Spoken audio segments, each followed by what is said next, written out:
I just had to let you know you're.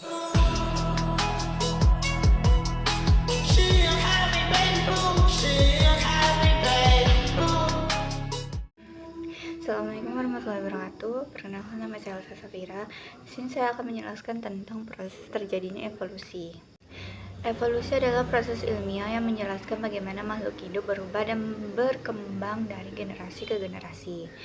Dalam biologi, evolusi tidak terjadi secara tiba-tiba, tetapi melalui perubahan kecil yang terkumpul dalam jangka waktu sangat panjang. Konsep ini menjadi dasar untuk memahami keanekaragaman hayati yang ada di bumi, mulai dari bakteri hingga ke manusia. Secara ilmiah, evolusi menjelaskan asal-usul spesies, hubungan antar organisme, dan mekanisme perubahan biologis yang membuat makhluk hidup dapat beradaptasi terhadap lingkungannya. Ada beberapa bukti-bukti terjadinya evolusi. Yang pertama, anatomi perbandingan. Teori dasar mengenai bukti-bukti evolusi berdasarkan anatomi perbandingan adalah bahwa semua hewan sama tersusun oleh sel dan banyak gambaran umum. Jika setiap spesies diciptakan terpisah, hewan bervariasi atau beragam dalam struktur tanpa pola yang konsisten dan tanpa kolerasi antara organ-organ yang mempunyai fungsi-fungsi sama. Namun, hewan-hewan yang sekarang ada yang mempunyai sistem organ yang sama untuk sistem rangka peredaran darah. Embriologi perbandingan. Setiap spesies hewan berasal dari satu zigot. Zigot adalah telur yang sudah dibuahi, namun setiap spesies selalu melalui suatu tahapan embrio dengan ciri-ciri yang sama. Bukti embrio menjadi penting evolusi karena perkembangan embrio merupakan pengulangan sejarah evolusi bintang. Ontogeni adalah perkembangan individu suatu spesies mulai dari telur sampai dewasa. Filogeni adalah perkembangan spesies dalam proses evolusinya. Pada tahap tertentu, embrio spesies mengulangi evolusi nenek moyangnya. Dengan kata lain, ontogeni merupakan rekapitulasi runtunan peristiwa evolusi filogeni.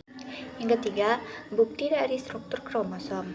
Perbedaan-perbedaan yang memisahkan satu spesies dari spesies lainnya adalah dalam analisis terakhir, yaitu genetika, yaitu terkait gen-gen dalam kromosom. Lalu jika kita percaya bahwa semua spesies pada suatu saat mempunyai suatu moyang yang sama, dapatkah kita menemukan homologi dalam struktur kromosom seperti yang kita temukan pada struktur kerangka dan protein?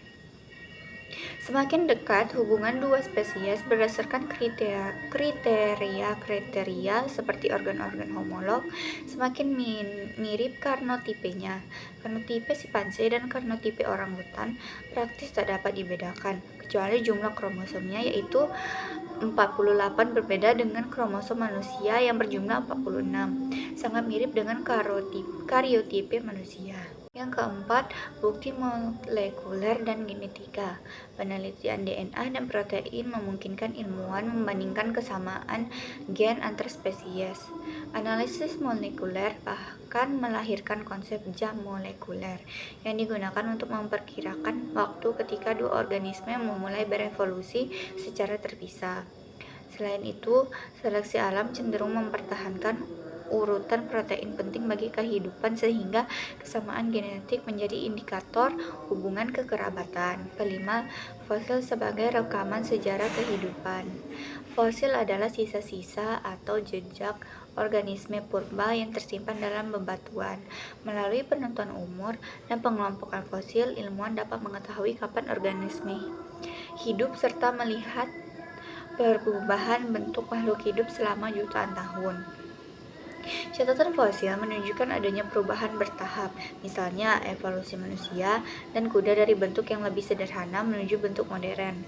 Selain itu, fosil transisi seperti Archaeopteryx memperlihatkan ciri-ciri reptil dan burung sekaligus sehingga menjadi penghubung antara dua kelompok organisme. Fosil juga sering memiliki kemiripan dengan organisme modern, seperti fosil mastodon yang mirip dengan gajah. Hal ini menunjukkan hubungan kekerabatan antara makhluk hidup masa lalu dan masa kini. Sekian penjelasan evolusi dari saya kira. Wassalamualaikum warahmatullahi wabarakatuh. See you next time.